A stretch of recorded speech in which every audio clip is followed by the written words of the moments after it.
ஒருநாள் தேவன் தன் தீர்க்கதரிசியான யோனாவை அழைத்தார்.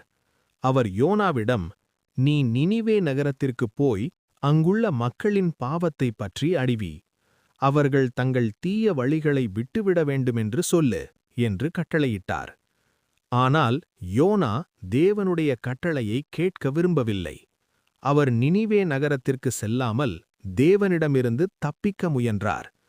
அதற்காக அவர் கடற்கரை நகரமான யோப்பாவுக்கு சென்று அங்கிருந்து தூரமான தர்ஷீஷ் என்ற இடத்திற்குச் செல்லும் கப்பலில் ஏறினார். கப்பல் கடலில் பயணம் செய்யும்போது திடீரென மிகப்பெரிய புயல் எழுந்தது. காற்று பலமாக வீசியது. அலைகள் மிக உயரமாக எழுந்தன. கப்பலில் இருந்த மாலுமிகள் மிகவும் பயந்தார்கள்.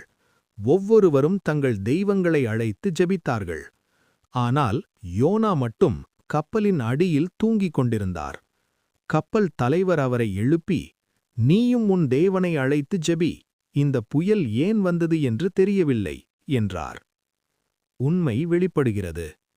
பின்னர் அவர்கள் சீட்டு போட்டார்கள்.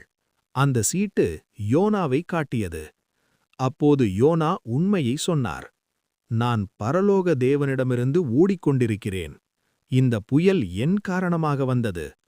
அவர்கள் என்ன செய்ய வேண்டுமென்று கேட்டபோது யோனா கூறினார், என்னை கடலில் தூக்கி எறியுங்கள், அப்போதுதான் கடல் அமைதியாகும்.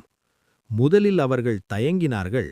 ஆனால் புயல் இன்னும் அதிகமாகியது. இறுதியில் அவர்கள் யோனாவை கடலில் தூக்கி எறிந்தார்கள்.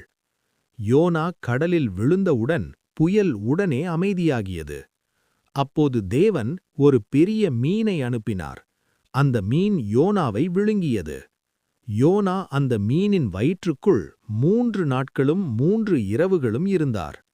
அங்கு அவர் மனம் திரும்பி தேவனை ஜெபித்தார். கர்த்தாவே, நான் உம்மை விட்டு தப்பிக்க முயன்றேன். ஆனால் இப்போது உம்மை நோக்கி திரும்புகிறேன். என்னை காப்பாற்றும் தேவன் நீங்களே. இறுதியில் அவர் மனம் திரும்பி தேவனை ஜெபித்தார். மீனுக்கு கட்டளையிட்டார். அந்த மீன் யோனாவை கரையோரத்தில் வெளியே துப்பியது. யோனா பணியை நிறைவேற்றுகிறார். பின்னர் தேவன் மீண்டும் யோனாவிடம் பேசினார்.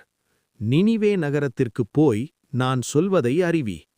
இந்த முறை யோனா தேவனுடைய வார்த்தையைக் கேட்டு நினிவே நகரத்துக்குச் சென்றார். அவர் மக்களிடம் அறிவித்தார், நீங்கள் உங்கள் தீய வழிகளை விட்டுவிடுங்கள், இல்லையெனில் நகரம் அழியும். அந்த நகரத்தின் மக்கள் தேவனை நம்பி மனம் திரும்பினர். அவர்கள் ஜெபித்து தங்கள் தவறுகளை விட்டுவிட்டார்கள். தேவனுடைய இரக்கம். அவர்கள் மனம் திரும்பியதை பார்த்த தேவன் அந்த நகரத்தை அழிக்கவில்லை. அவர் அவர்களை மன்னித்தார். இந்த கதையின் முக்கிய செய்தி, தேவனிடமிருந்து யாரும் தப்பிக்க முடியாது. மனம் திரும்புகிறவர்களை தேவன் மன்னிப்பார். தேவன் இரக்கமும் கருணையும் கொண்டவர்.